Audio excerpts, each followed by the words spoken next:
Hello.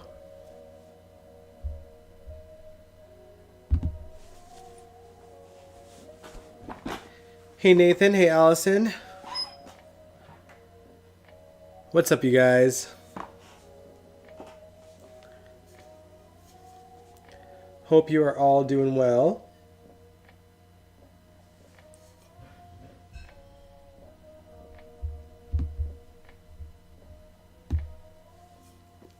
And I hope the audio is okay. I'm really trying to fix it so that the music isn't overpowering to the recap.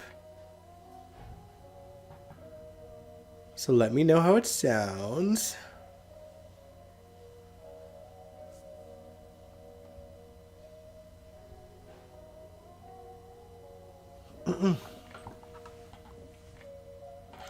Hey, hey.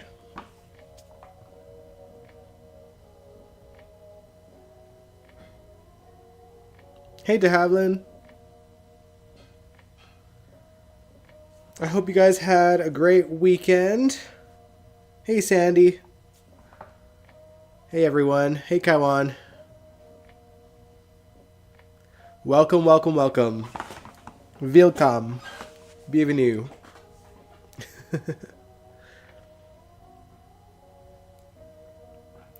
I hope you are all doing well.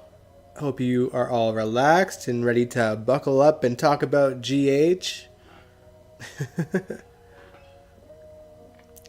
Lots to discuss tonight, of course.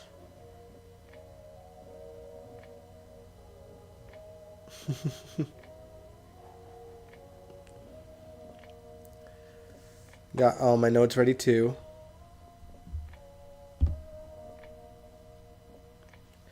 The new character is supposed to be Maurice Bernard's son's character replacement.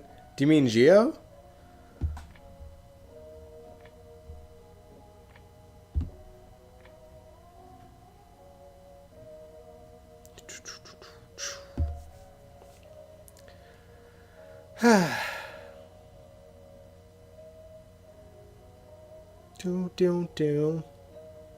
Sorry guys, I'm just waiting a minute for you guys to come in slowly but surely, because I'm actually on time this time. God forbid.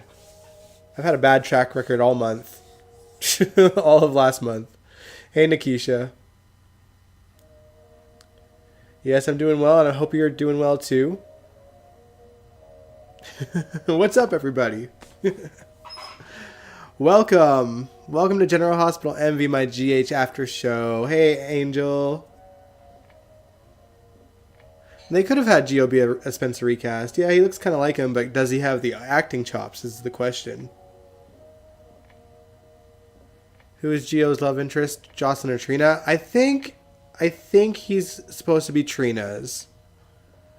Obviously, they are slowly putting Joss back together with Dex. I just think that Jocelyn was used to kind of introduce Geo to Trina. So that they had like some kind of repertoire so that it's not weird that she introduces him. But we shall see. Allison, you said, I don't feel bad for Liz. She screwed over Lucky so many times and messed up JSam. That's like such ancient history though. Like they're all friends at this point now.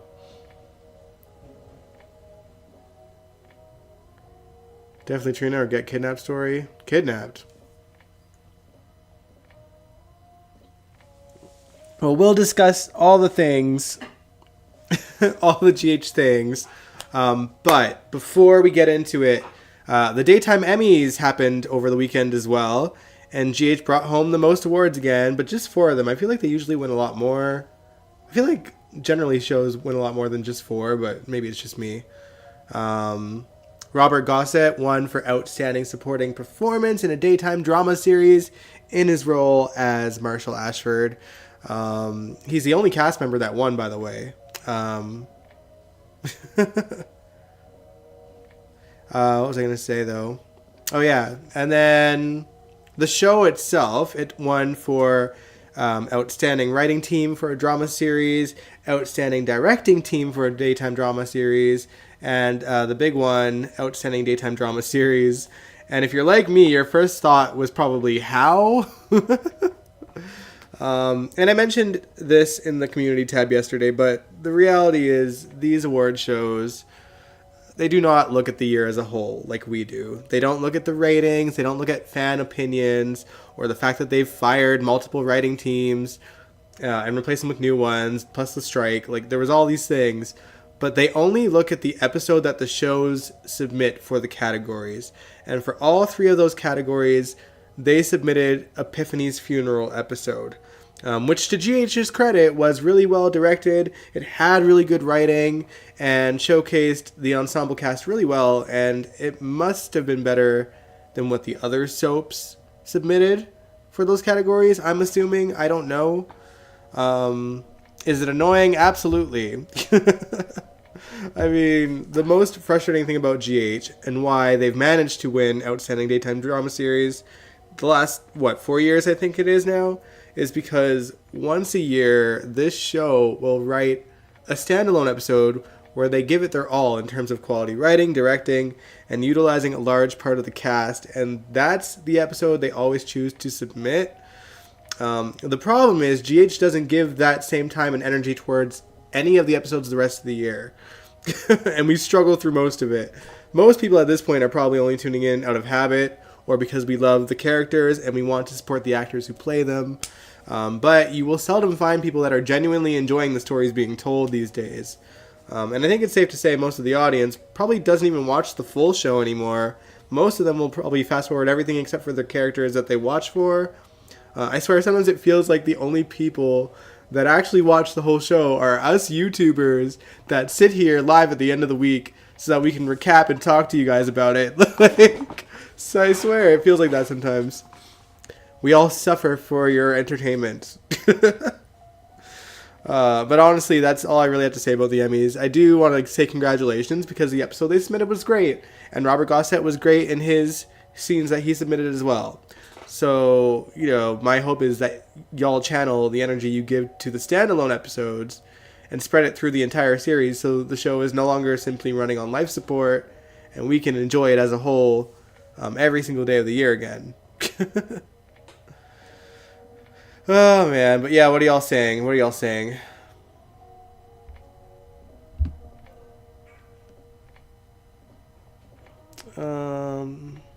Yeah, they don't analyze the show like we do. Yeah, exactly. We nitpick every single thing, whereas they only have to nitpick the one episode they submit.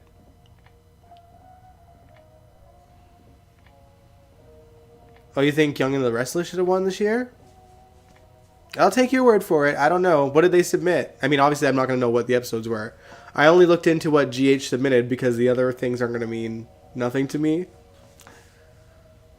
But if you think that if you're going by just the episode that each soap submitted, let me know why you think the episode they submitted was better than the Epiphany funeral. I think GH had an advantage in that too because it wasn't just a funeral for a character. It was essentially a tribute to the actress that played Epiphany.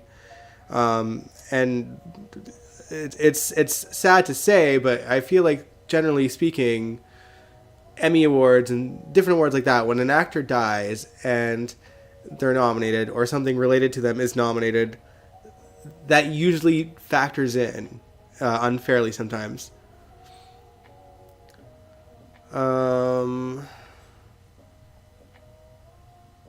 Allison, you said you usually watch clips. The Gates gives GH competition for the Emmys. We'll see. We don't know. We don't know if it's going to be good. We hope it's good. I hope it's good. I do want to watch at least the first episode and go from there. Whether I do an after show for it weekly like I do GH, it's probably not, but we might talk about it from time to time. Davlin, you heard Jasper Jax is dead. I don't think so. I mean, you know what I mean? I think it would just only piss off people to kill off the character.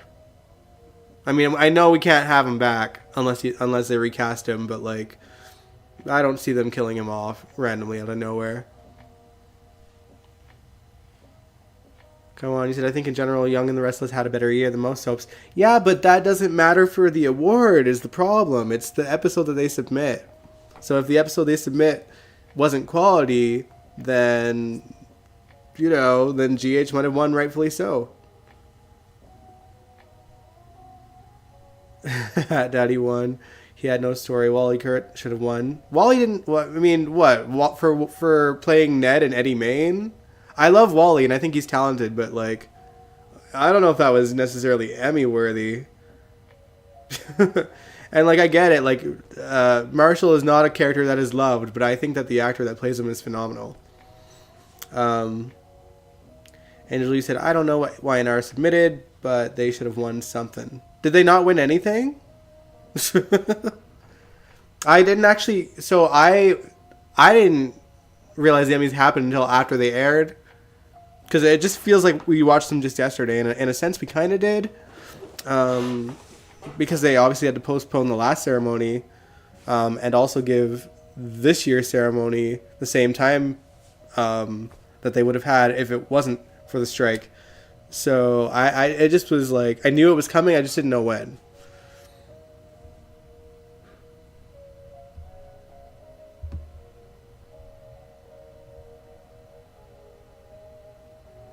Kind of like the simple words like that. The simple words like Oscars, they only give certain movies certain sort of things at the moment to believe.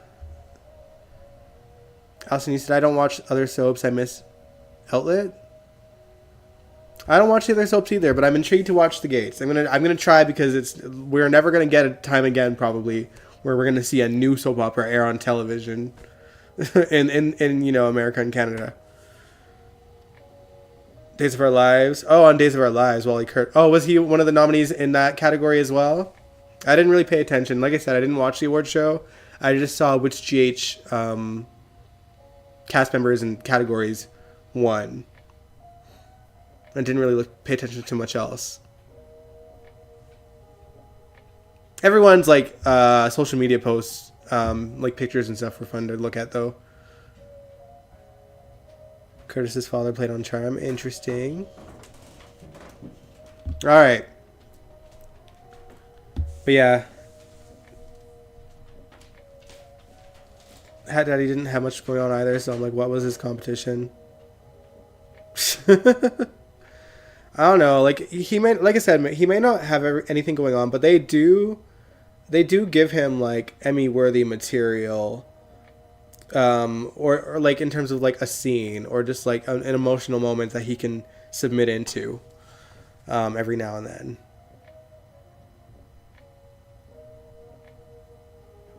Come on, you said, I hope The Gates does good. Well, fingers crossed. Time will tell. Time will tell. Oh, you missed One Life to Live. That's fair. I mean, again, I didn't really watch the other soaps. The only time I tuned in, and it was very rare, was during certain sweeps months if they did like big things. Like I remember watching the tornado, and I think that was All My Children, the tornado event. And then of course like Angie and Jesse, their comeback, their original, like the beginning of that, just because there was so much hype around it. But that was really it. All right, but let's move on and let's talk about GH now. We'll kick things off with Jason. Jason Morgan was the target of a shooting not long after Sonny basically declared war on him. But like I mentioned last week, I felt like it happened way too fast for it to be Sonny. But I also figured everyone was going to assume it was Sonny as well. And Jason did, and so did Diane. But when Jason made a statement to Anna, he left Sonny's name out of it. The initial evidence even supported that it could be Sonny because the gunmen used to go after Jason were connected to someone Sonny has worked with before. Thankfully, one of the gunmen that Jason managed to kill still had a burner phone on him, and Anna took it upon herself to call the last number dialed. And the guy who ordered the hit answered, and it was none other than Valentine Cassadine himself. And she was shook, y'all. She hung up the phone shortly after and thankfully told Jason the truth. And he was ready to run and give the name to the FBI so he could get out from under their thumb. But Anna pointed out that they need to gather more evidence and make it airtight. Otherwise, Valentine will slip through the FBI's fingers and they'll use Jason again. And I've seen mixed reactions to Anna telling Jason this. But I kind of agree with her. If Valentine does slip through the cracks of the FBI, definitely they're not going to let Jason go. They're not going to let him go. And I also kind of feel like even if this ends with Valentine in prison alongside his bestie John Brennan, the FBI could just honestly continue to use him to do their bidding again when the next thing they're trying to solve requires his skill set. Unless Jason signed some kind of contract. Hopefully he did, so that he can actually not have to be under their thumb anymore. Allison, you said those were good scenes with Jason and Anna. I do love when they work together. I think Finola and Steve work really well off of each other. They have a good repertoire with each other, and both of them are phenomenal actors as well. So anything they do, they bring it to the table. They're killing it. Oh, you wish that was on all week. Angel, you said it was so beautiful seeing Jason in that shootout. It reminded me of his 2-gun shooting with Faith Roscoe back in the day. I mean, I don't think it's comparable personally. I think it was fun to watch. I liked the little nuances, things that things I didn't necessarily notice back in the day that I do notice now in these scenes is like you actually see the bullet holes kind of popping through. I like the detail of when a bullet hit the coffee beans, the beans spilling on the floor right beside Jason, and you could still hear it continuously in every angle. Things like that. I like that. They really made an effort for that scene in terms of directing.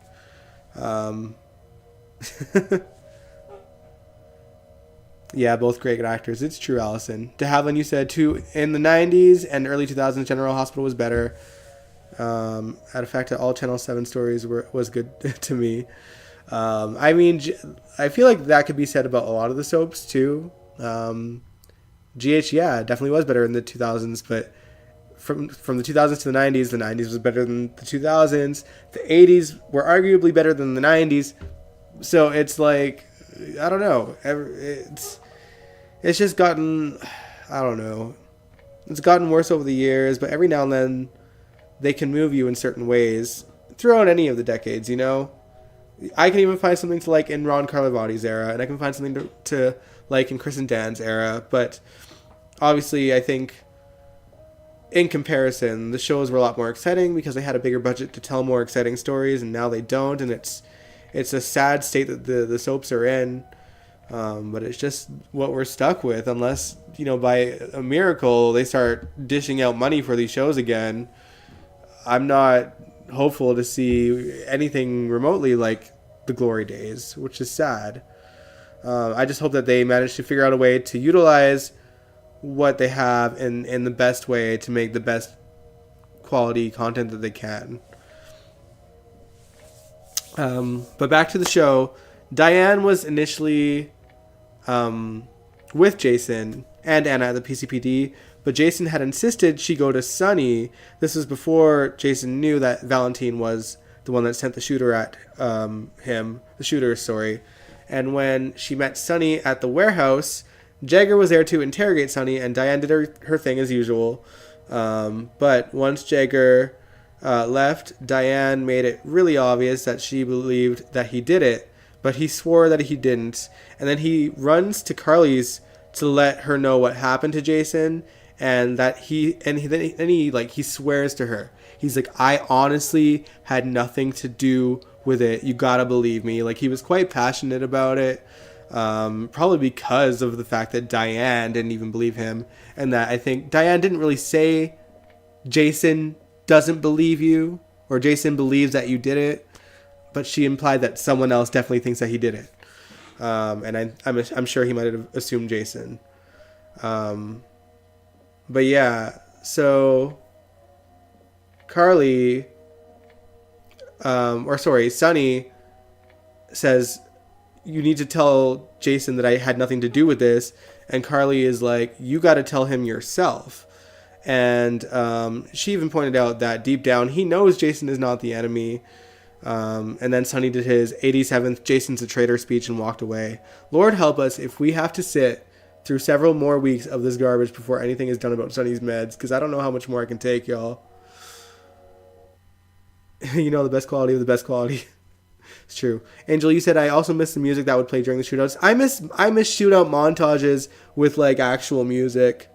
I do for sure. But I also like GH had some good background scores of like with like electric guitars and like, you know, synth, like just really good shootout music even when it was not like mainstream music.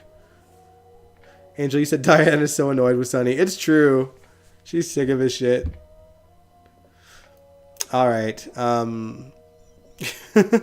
Side note though, before Valentine picked up the call from Anna, he had a super secret meeting at GH with Brennan, who managed to escape his hospital room to sneak away to the stairwell due to the incompetent door watcher leaving his post to look at some disturbance elsewhere, obviously set up by Valentine. He let Valentine know. Jack Brennan. My God, Jack Brennan let Valentine know that the FBI was trying to figure out who was who was running Pikeman. Sandy, you said it's funny. Sonny ran to Carly, but I thought she betrayed him. They have got to get him his meds. Yeah. Well, I think it's like realistically, he went to Carly and basically said that Jason's gonna face some consequences. So he's probably scared shitless that she's gonna throw him under the bus because of what he said. And it already looked bad for Sonny. But yeah, so Jack Brennan, he let Valentine know that the FBI were trying to figure out who Pikeman was and that they're close to figuring it out. They know that they know that Pikeman, Brennan, they know that Brennan was a part of Pikeman. And Brennan says that Jason is the FBI informant as well. Valentine said that he had it handled, obviously referring to the shootout, and he snuck back before he got noticed, Jack. Surely at some point GH will install security cameras in this damn hospital because it's 2024. It's ridiculous. And I think they even did they not have cameras in the stairwell? Wasn't there like a whole thing when Finn tossed Peter August down the stairs that there was a camera there, but it was off for whatever reason? Surely it's on now. Surely. Angel said Sonny is too paranoid. Yeah, I agree.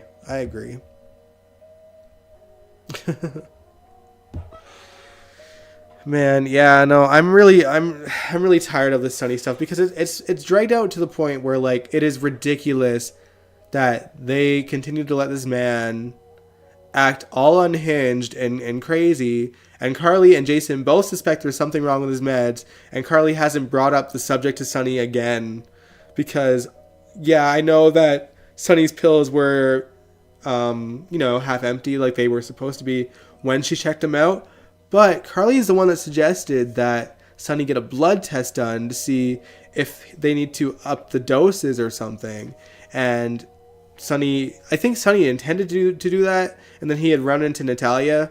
But like, since he's still acting the same way, Carly should be like, "Hey, did you end up checking your blood?" Just to remind him. Needs his lithium, yes.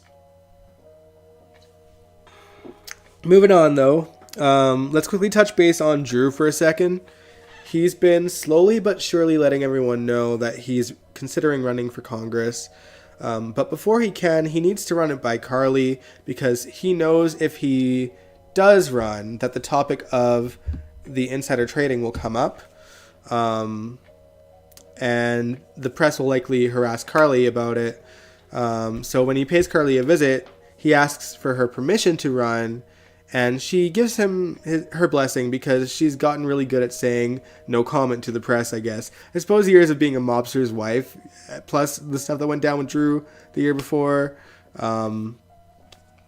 got her practice in about it, so she's not too worried about it. Man, I don't know. And of course, Carly, she had asked how this even came about. And Drew mentions it was because of Nina. He just leaves out the part that they're sleeping together. I wonder if Drew would still have Carly's blessing if she knew that they were sleeping together. Because somehow I doubt it.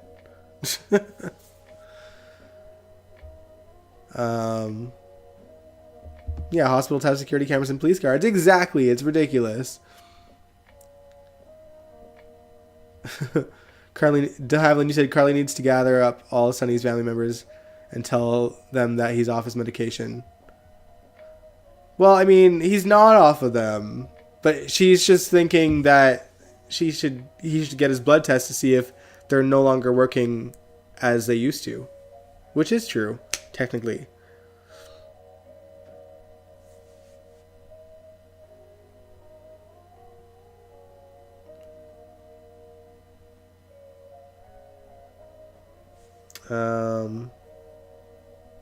Also do something to help Sonny before it's too late. Yeah, I think something really bad's gonna happen.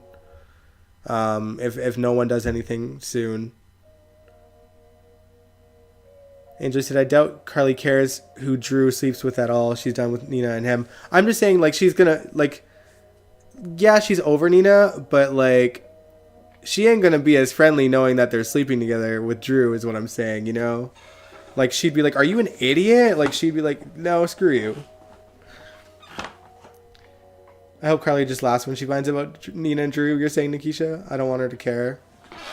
We'll see, we'll see. I think she's gonna be, like, really confused, and maybe she'll go back to be like, I knew there was something wrong with you back before we broke up. Oh man.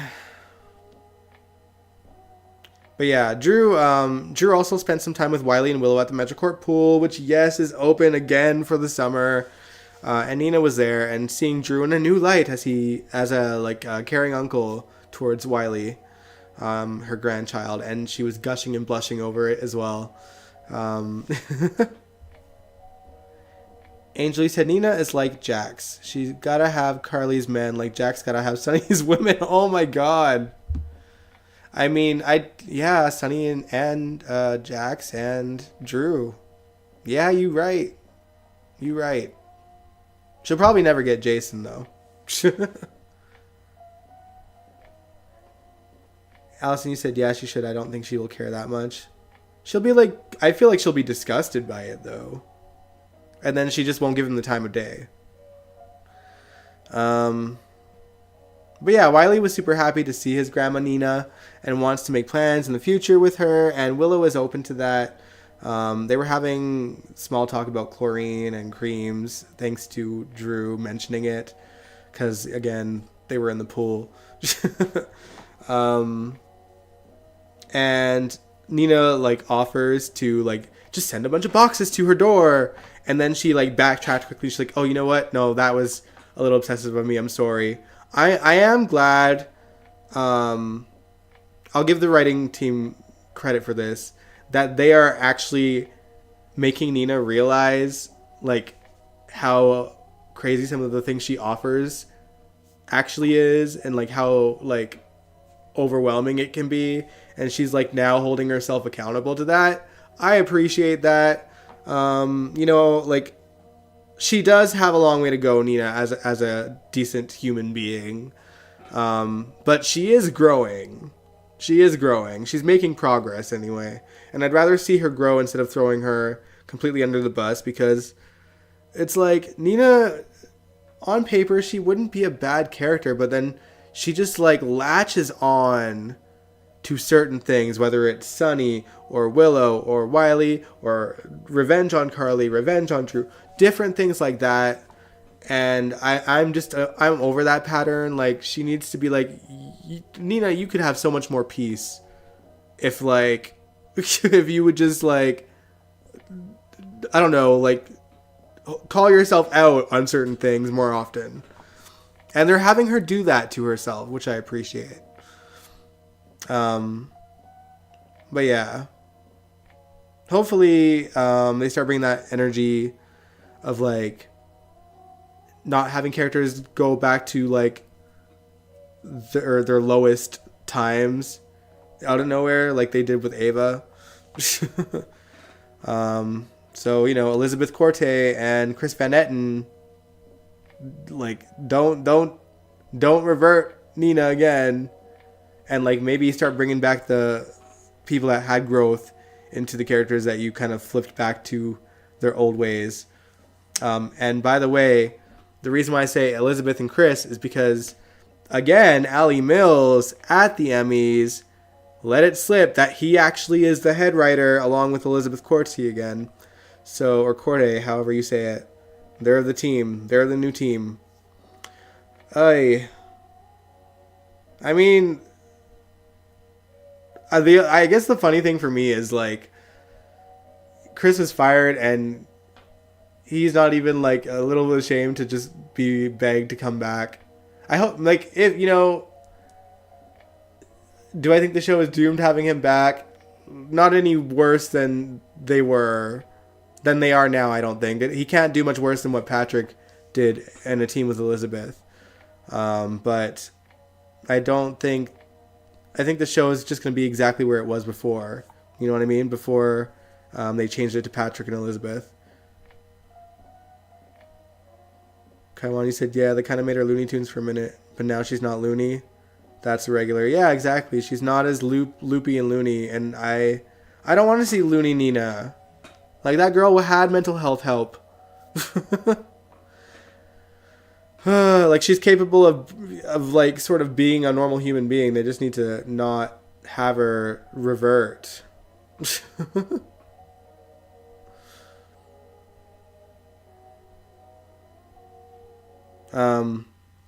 But yeah, anyway, moving on. As I mentioned before, the Metro Court pool is open. And Jocelyn is now a lifeguard, apparently. And Gio, Brooklyn's violin-playing cousin, is a towel boy there now, too. Olivia got him the job, apparently. Jocelyn, she did a bang-up job of being a lifeguard because she accidentally pushed the towel boy, Gio, into the pool by accident, obviously. And Trina happened to show up when it happened. And as he got out of the pool, Trina got a glimpse and was thrown by what she's seen. And she was pretty flustered when they actually spoke later in the evening. And Gio asked about it too, and she said that she reminded him of someone she used to be close to, obviously talking about Spencer, and kind of ran out of there as fast as the speed of light. And I can see why. Like, Spencer and Gio, they have like similar hairstyles and a similar sparkle to their eye. Like, they're not super alike physically, but there's like, I think if I were at the corner of my eye to see this guy in Port Charles, and if I knew Spencer, and I caught a glimpse of him somewhere near Jocelyn and Trina, I would probably be thrown as well for that split second.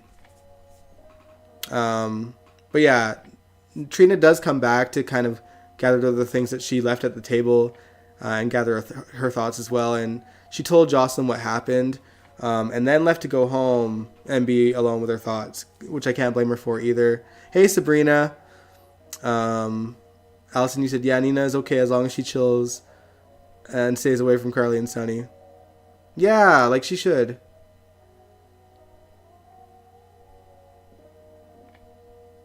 Yeah, good point, Kawan, about Chris's writing style and soap writers in general. Yeah, you were never going to get the same as what we once had in terms of quality writing.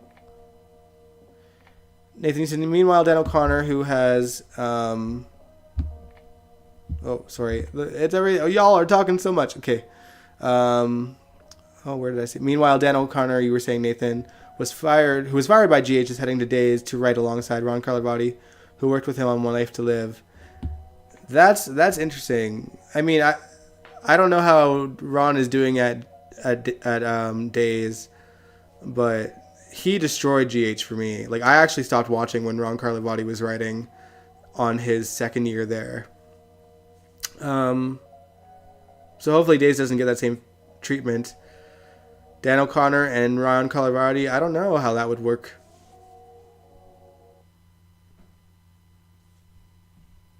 Alright, yeah, it's the hair. Oh, you think Jill's gonna be a stalker? I don't know.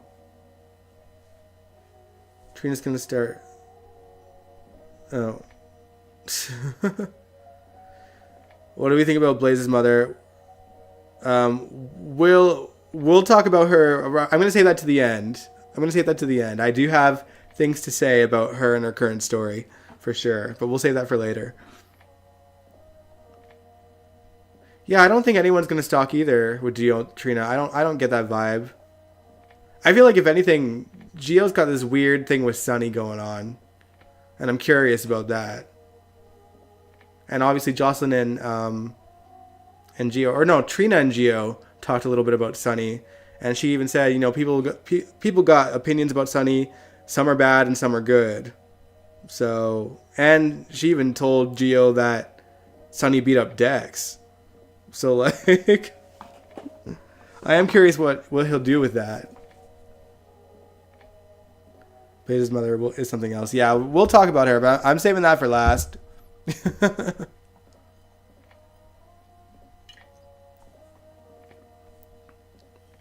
In my opinion, the writers ruined Dr. Hamilton Finn. That'll kind of be the next topic, but just to wrap things up about the pool, the Metrocorp pool. Just because I'm kind of keeping it there. Spinelli, Maxie, Georgie, and James were also at the pool with Violet as they took her with them after Gregory's memorial. And again, we'll get into that in a moment here. I just want to say, when it comes to Spixie, I love the family dynamic that we got to see at the pool with Spinelli and Maxie and the kids. Especially now that Maxie is more herself again.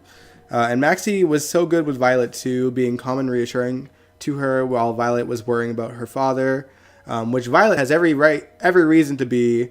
So let's get into that. His day is only on Peacock now, I think. So, right? Sabrina said, "Where is Gio's mom?" Presumably in Bensonhurst. And Angel said, "Well, Gio grew up glorifying Sunny, so he's going to have a different viewpoint." Yeah, it'll be interesting to see how he feels about Sunny being there. Of course, Sunny's a lot more volatile than he'd normally be, because obviously Brooklyn and Lois still adore Sunny. But they don't know what went down with Dex, and they know he's been a little bit off, but like they haven't seen too many extremes yet.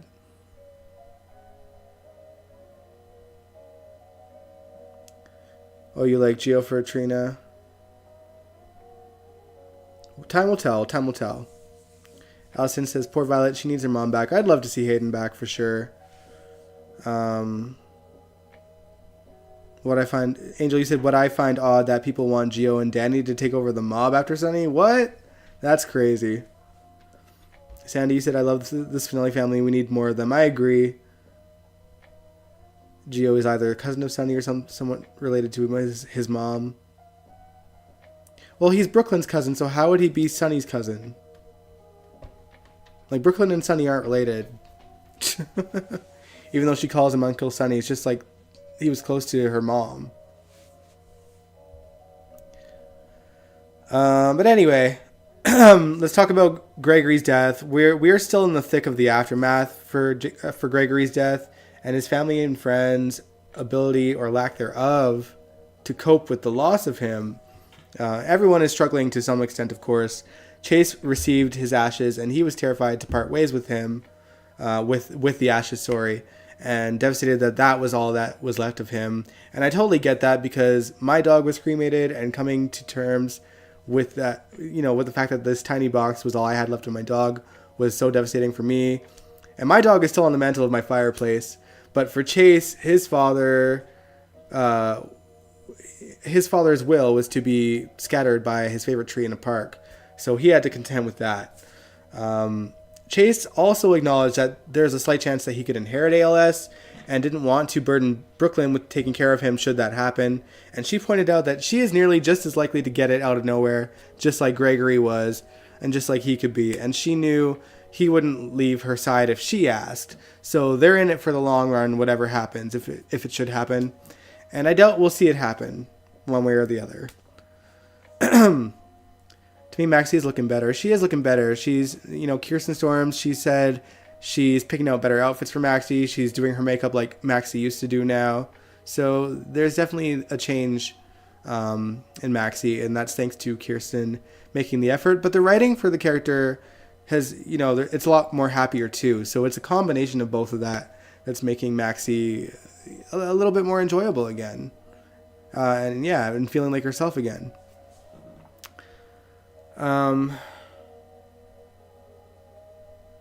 But yeah, anyway, in terms of Chase and Brooklyn's conversation about ALS, I'm glad that they had that conversation because it really hasn't been one to come up at all, at least as far as I can recall, throughout the storyline with Gregory.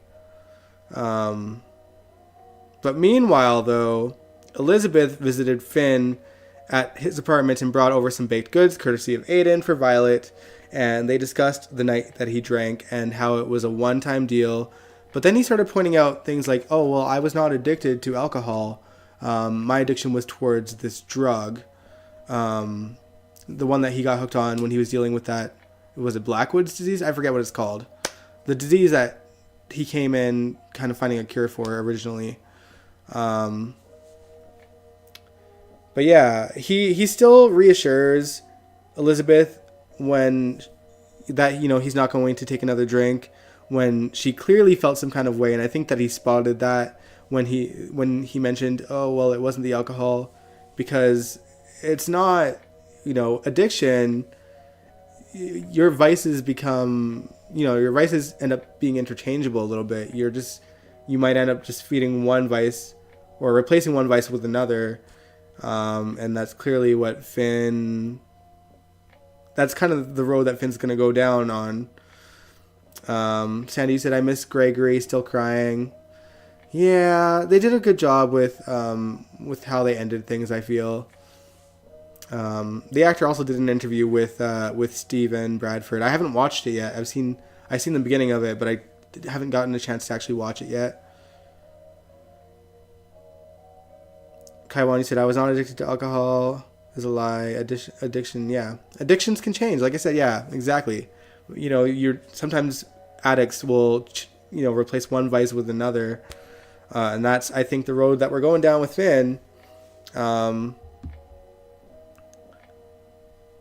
like, and even when he was saying that on the show the other day, I was like, well, he's definitely going to drink again, just by the way that he said it.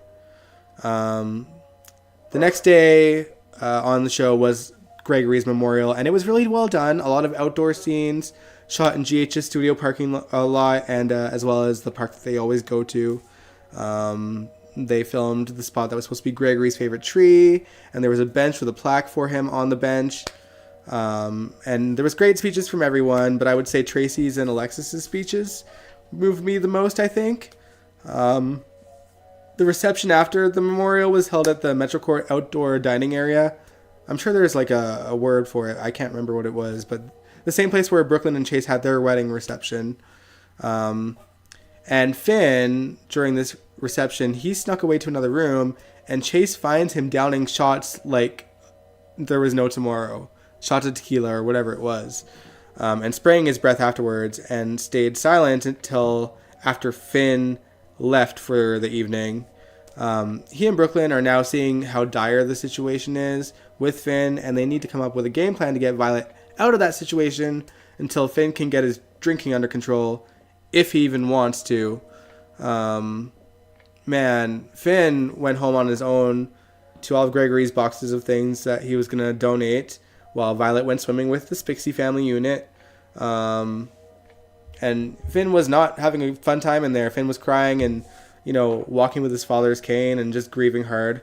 I appreciate how realistic it is, the grieving. That, like, this is the most realistic grieving I've seen on the show in a long time, in the sense that Finn's so focused on Gregory's things, and, like, you know, he's focused on Gregory's shoes, he's walking with Gregory's cane, and, you know, even for me, like, my recent loss, I have, you know, my dog's leash with me all the time. Like, still, I heard that Christina's leaving GH. That would be weird if she did.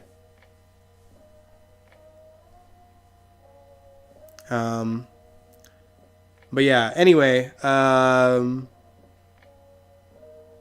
like I said, Finn didn't stay home for very long. He took himself to a bar, the Brown Dog, I think it's called. We've seen this set before a couple times, but this time Jake happened to be there with his friends, unbeknownst to Finn, who was busy chatting with some blonde girl that was feeding him shots, basically. Now Jake is obviously underage, so he had to be careful not to make his presence known which he struggled with, especially when he saw Finn leaving with this girl in his arm and a full bottle of tequila in his hand. Like, I mean, he had a lot of tat for not getting in Finn's face about it. But he did the right thing. He actually went to Elizabeth with obviously a modified version of the truth to avoid getting in trouble from his mom. but he shares the gist of it. He says, I saw Finn leaving a dive bar with a woman that was definitely going somewhere with him and was his drinking buddy. And Elizabeth remained calm and reassured Jake that she'd handle it. She's like, I got this. But Jake was worried, and he actually calls someone to help her. In the previews, I'm pretty sure it ends up being Jason, because in the previews on Friday, they show Jason barging in and saying, let her go. So I'm thinking it was probably Jason who Jake called, which is interesting since he and Jason aren't on the best of terms right now. But he's putting his mom first, so I appreciate that.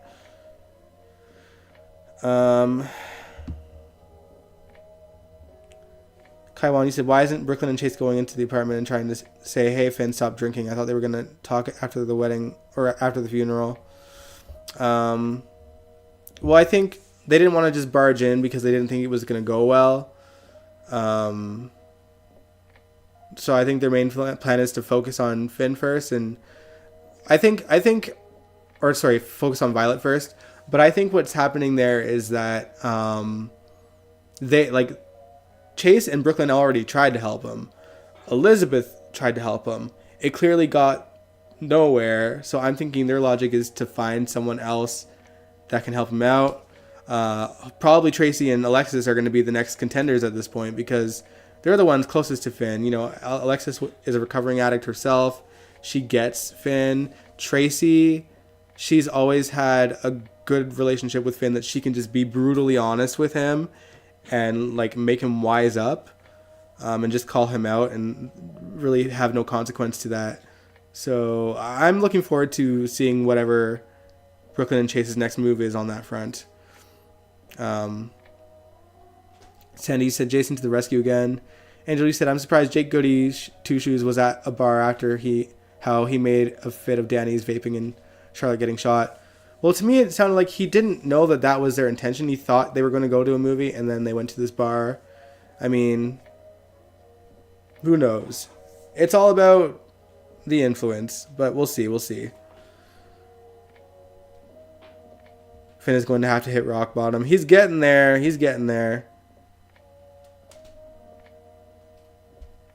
I know Jake is a teenager, just found it hypocritical that he didn't want anything to do with Jason, but now he does since his mom is in trouble. Well, yeah, that's his mom. I mean, who else was he gonna call though? Like Terry? What's she gonna do? I think he's just going with the logic like Jason's a scary person, and if Elizabeth is gonna walk in on a situation that is bad, some muscle might not be too bad to have. So I think he's just putting his mom first. Like, does it make him a hypocrite? Maybe, but he's only thinking about his mom and her well-being at this point, so it is what it is. To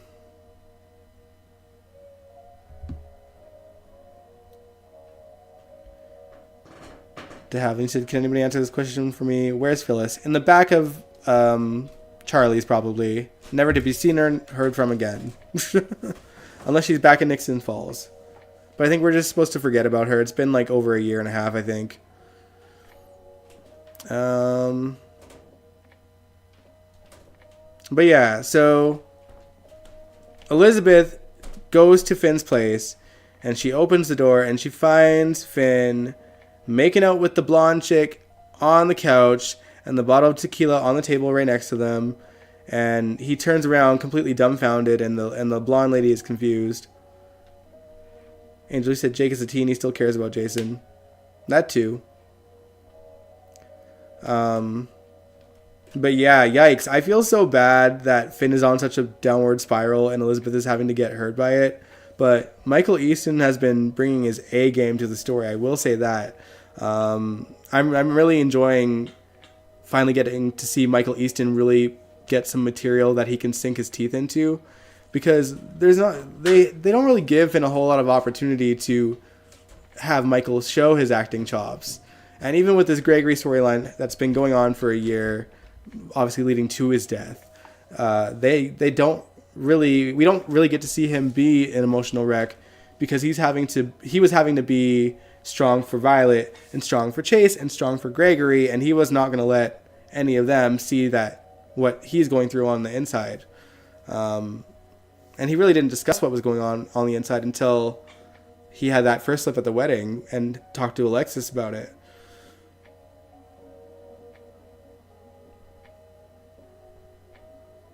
Angeli said Phyllis will be back when someone needs a wise old black woman to talk to at a bar, because yeesh, that's how it feels. I mean, honestly, they'll probably sooner just have Stella happen to be at the bar, to be fair, which sucks as well, but man. Nathan says, if not Jason, Jake could have called Dante, the man he looks up to as a father figure, since Dante is such a good daddy. I mean, I don't know. Does he look up to him as a father figure? Danny does, but Jake doesn't really have a whole lot to do with Dante.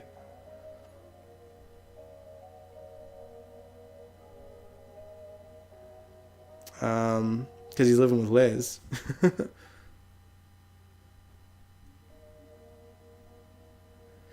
But yeah, again, I'm really stoked to see Michael Easton get some good material to work with, and he's rocking it. It's hard to watch, but at the same time, it's not because it's bad. It's because it's heartbreaking. Because you can sympathize with him. He's going through hell. He just lost his dad. He's a recovering addict, and he's spiraling out of control. And that's just something that happens to addicts when they go through extremely hard times. And this is an extremely hard time. Finn's always had a lot of regrets on what he did to his father when he was younger, cheating or sleeping with his fiance and all of that. And the fight that they had just before the wedding also was getting to him, even though they kind of had their sort of apology and they ended on good terms before he passed away on the last night. But he's not focused on any of that. He's focusing on the bad that went down over the last, couple of decades with him. So I don't know. I'm really enjoying seeing Michael work. And it'll be interesting to see how they will put him in recovery. Allison, you said Jake doesn't really have any positive male figures in his life, which sucks as a teenage boy. Yeah, neither did I. I didn't have a father growing up. I haven't seen my father since I was 3. My mom's been a single mother most of her life, and was most of her life when I was a kid as well. So I really didn't have any dads, essentially, or people in dad roles. It's probably why I got daddy issues today and always go after men that are my mom's age, but it is what it is. I accept that about myself. That's my toxic trait. But I do, balance the scales. By just being a decent human being the best I can. We haven't seen Terry in a long time. Yeah, we really haven't. And that's frustrating too. It's Pride Month. We should be seeing her. But yeah, speaking of that, let's talk about Christina and Blaze, and Natalia and Ava. Speaking of Pride Month. Before we can actually talk about Christina and Blaze, we got to talk about the conversation that took place between Blaze's mother, Natalia, and Ava, Jerome. She was looking for Sonny, Natalia that is, and Ava expected him to be home soon, obviously not knowing about the situation at the coffee warehouse, and the topic of Christina and Blaze's relationship came up, and Natalia let her homophobia and her assumptions on, as she calls it, whatever alphabet soup they call themselves these days, show towards Ava. And Ava called her out on it, and after Natalia left, Ava discovered that she genuinely accidentally, by the way, recorded all of their conversation.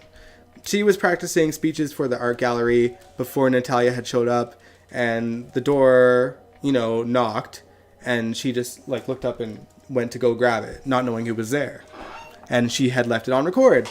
That's all. Now, I haven't liked Ava's turn of character lately, but I will be thrilled when she plays that recording, inevitably, for Sunny, because you know she will, because that's going to get Natalia out of Sunny's orbit. And Sunny, because he's so unhinged right now, is really going to let her have it, which she deserves. And, you know, it's going to make Ava more favorable in Sunny's eyes, which works in Ava's favor. But I'm just really focused on, I can't wait for Sunny to find out and call Natalia out and, you know, deal with that. Angel said, you said, I cackled when she said alphabet soup. Like, damn, tell me how you really feel. Allison, you said, I feel for all the single moms, it's really hard. My dad was too selfish and pretty deadbeat too. Allison, you said, I love that, and I'm no Ava fan. Like, I'm not surprised Ava went after Natalia for that, because, you know, as an art gallery owner, she's bound to have a lot of gay besties. That's just how she rolls. And that's how she always rolls. And she always struck me as, like, a progressive person in terms of, like, you know, accepting people for who they are. And let's face it, you know, Ava's kind of, you know, Ava's a ride or die for the outcasts, I feel, and, like, for the misunderstood. They really know what was going on in the media. Yeah, you know, they're paying attention. And here's the thing, though, like,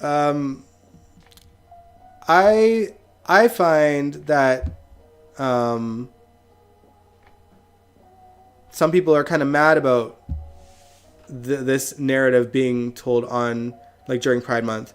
I don't personally see why, because for me, it's showcasing why there needs to be a Pride Month in the first place, you know?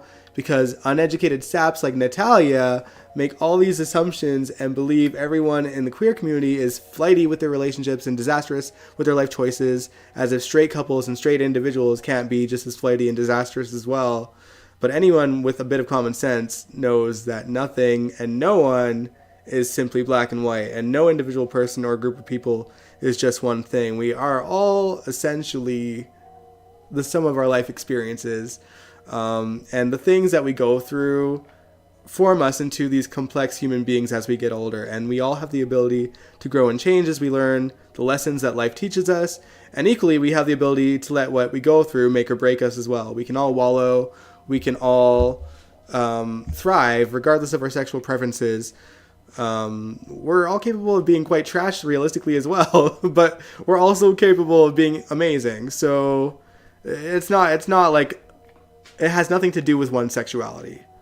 People are either messy or great or somewhere in the middle, and it has nothing to do with who we spend our time with or in bed with, you know? Like, that's how I feel on that matter. I find it weird that so many people were like, why are they doing this during Pride? Because this is exactly why we need Pride Month. Opinions like that, and I think it's good that they're showing it, and it seems like to some extent Natalia is going to get called out one way or the other very soon as Ava utilizes that recording. And I hope that Ava blackmails her with it. I hope she does more than just plays it for Sunny. Allison, you said, yes, it is important. Bigots are still out there, sadly. Yeah, and they're getting louder about it. That's the sad part. It's still like, you know, there's far more people, at least in the US and Canada, that are a lot more open to it than there are that are against it, because they, you know, it's being more mainstreamed. And there's people that, you know, that they love and care about that are coming out and being open, and they're realizing, you know, some of them in their own family, and they're realizing that they're just like anyone else. We're just like anyone else. They want what we all want. They want to find someone, a companion, to spend the rest of their lives with, and they want to, you know, achieve their dreams and their goals, and they want to go to work and just have normal lives. And the only thing that prevents them from doing the same thing anyone else does is bigotry, that people want them to have less equal rights than anyone else, which is crazy.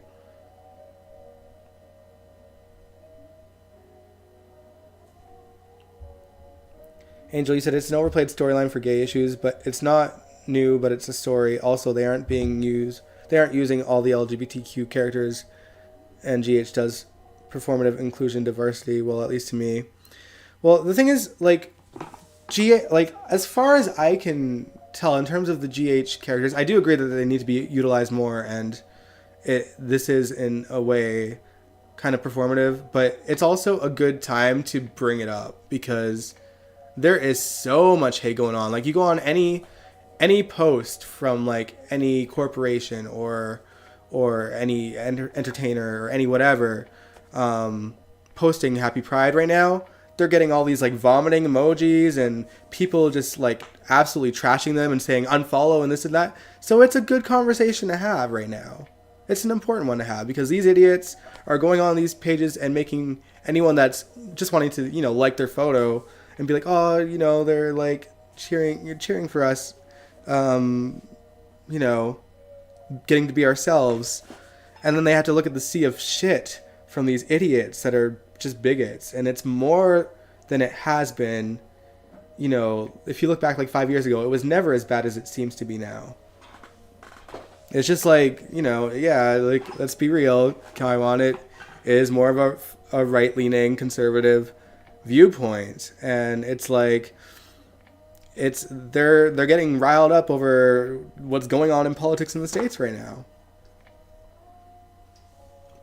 And it even slithers into Canada a bit, It's like, so I think it's great that GH is going to tell this story, because I think people do like Christina and people do like Blaze, and they're good characters, and they are, like, to that end, like, they are career focused women that are also in a relationship with each other right now. It's like, Christina, she had her foundation that she was working and passionate about, and she's, carrying a baby for her sister and doing this noble thing. Blaze is a successful singer with a career, and, there's all these things. It's like, it's just focusing, it is what needs to be focused on. Just like Terry, they need to show Terry more, but she is also a successful doctor and chief of staff for a hospital.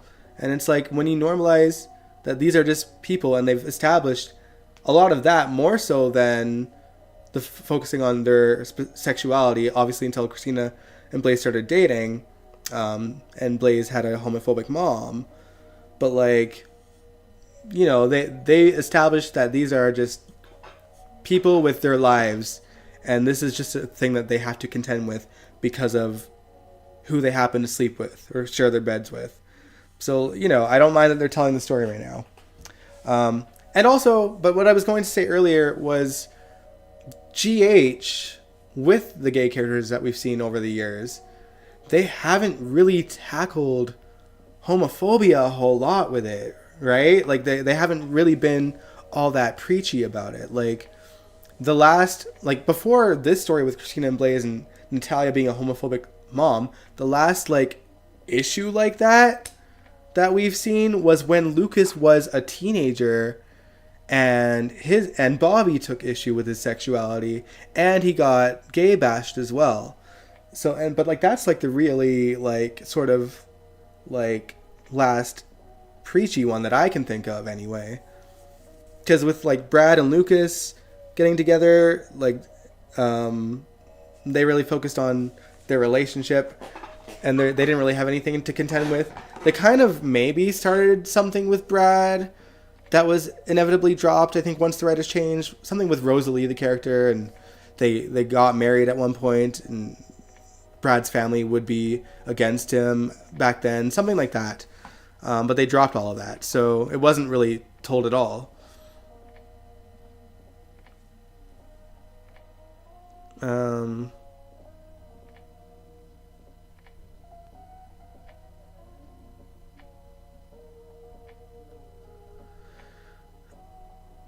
It seems like, so that was the only media. I feel like they get blowback from conservative viewers and they change the story. I'm hoping they don't change the story this time. They can choke on it for all I care. They're so mad about it. But anyway, Let's get back to the plot though, because we got to talk about Christina and Blaze and what they went through. So Blaze and Christina, during this time, they were at odds because of Blaze telling Molly the truth about what happened at the wedding with Sonny and Christina was angry at Blaze. Blaze had a day in the studio, and obviously he didn't expect Christina to show up, and initially she didn't, and her mom was practically reveling in it until Christina did show up. And she was notably annoyed, especially to us, the viewers. You could tell that she was annoyed because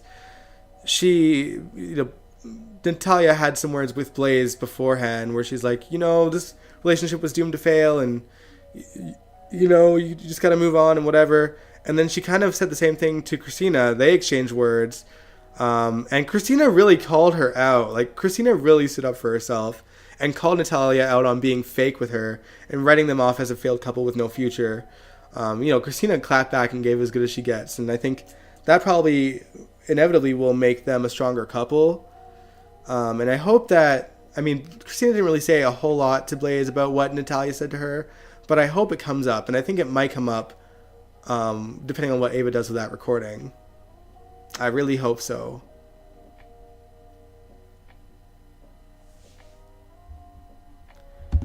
You barely see the gay characters, period, on the show. You see them get introduced, and then when the story gets told, they go back in the character closet. I'm saying GH got a lot of problems they aren't addressing.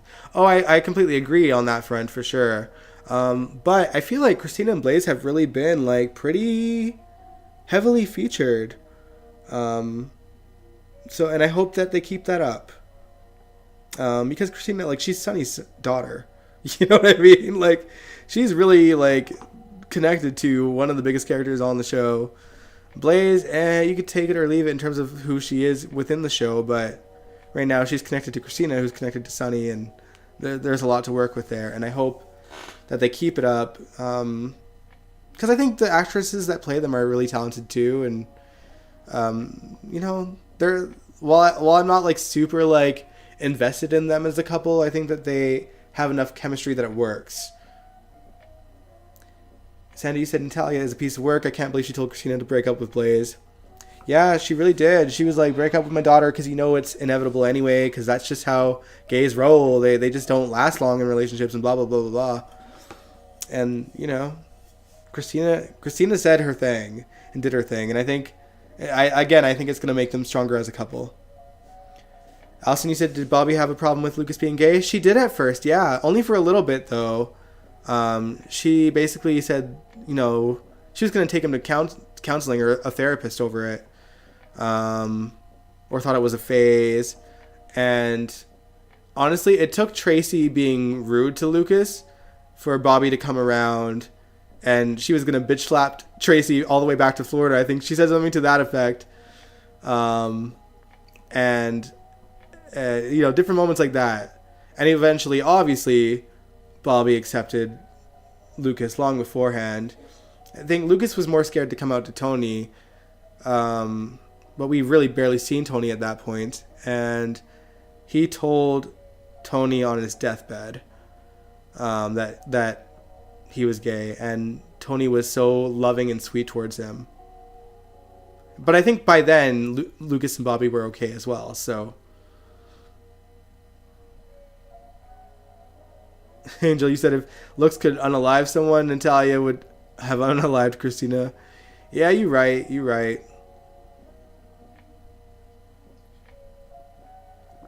My best friend has been with his husband for 25 years.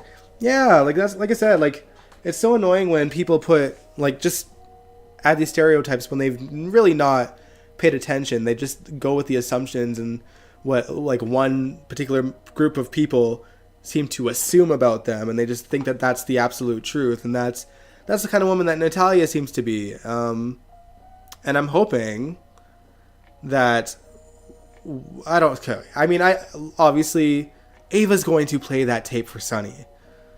I don't know if Sonny's gonna hand Natalia her ass or really encourage her to watch the couples and or watch them as a couple and see how they deal with adversity and see how they overcome their regular life obstacles, and I'm assuming that Christina and Blaze are probably going to be in it for the long run to hopefully show Natalia that they are serious about their relationship. It's not some flighty joke. Kaimani said, and I love how old-fashioned homophobia is very 90s homophobia, not the 2010s make fun of the Trump people homophobia that every other. Angel, you said my aunt and her wife, partner, has mostly been together as much as I've been alive. Yeah, that's the thing. There are couples. Again, it doesn't even matter. There are straight couples that last for decades. There are gay couples that last for decades. Natalia's assumption is ignorant, but you know, that's the story that they're rolling with, and it is a story that needs to be told. And she needs, you know, I think it's important to have that sort of person on the show, and then have her learn. And I hope that it is a slow burn, because the reality as well is that there are parents that will, you know, never accept that kind of thing, and it's unfortunate. I have friends who no longer have parents in their lives because of it, and it's insane. And it's really the parents' loss, because they're such good people. It's like, it's crazy. And I'm lucky, you know, like my mom, much like Bobby, didn't accept it at first, but she came around, and she you know, she's been to Pride with me, and she's very accepting, and she even when I wasn't around, she brought someone that she was dating that was homophobic to Pride to try and, like, you know, just have fun and, like, see that these are just, like, people just living their lives and being happy. Didn't work, and, well, they're not together obviously now, so it is what it is.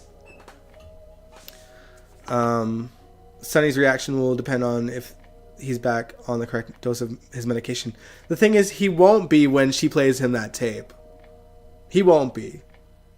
Because she wants him to hear that tape while he's in this state of mind, because Ava's hope is that it'll get rid of Natalia out of his life.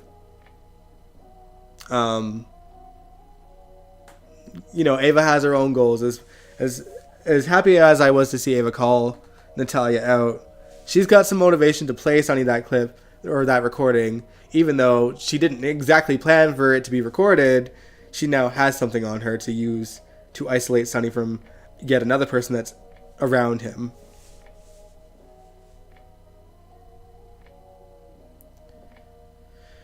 Alcini says, sad, no one lives forever. I think the older they get, the more you realize that. Yeah, you know, we just keep losing more and more people, and it's sad to think about. It really is.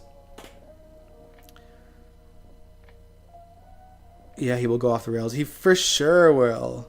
And then Natalia will see a side of Sonny that she hasn't seen yet, because she don't know about what happened at the wedding either. So, and I think even during Ava and Natalia's conversation, Ava clearly, like, Ava knows what happened, and she was kind of fishing to see if Natalia knew, and she didn't. So that's something else that Ava can really mention to Natalia to scare her away as well. We'll see how that goes down. Something will go down inevitably, and I'm looking forward to scary Sonny. I'm looking forward to seeing whatever that is, whatever happens. I just want to see Natalia get her ass handed to her, and it will. And it will. Maybe she'll just leave town. She should. I know everyone really likes the actress, and I think that she's a great actress too, and it's just the character got some learning to do, but she needs to butt out of Blaze's life in terms of, like, how she controls her career, because Blaze is a grown-ass woman. Blaze is, like, in her mid-20s at the very least. So, like, Natalia shouldn't really get a say. To Havlin, you said, I love my two sons, gay or straight. Mm-hmm. Yep. Oh, man. But yeah, that's all the notes that I had for this week's GH. Like, it was a pretty decent week, I found. It was a pretty decent week. Allison, you said, I hope she leaves town. Nothing against the actress.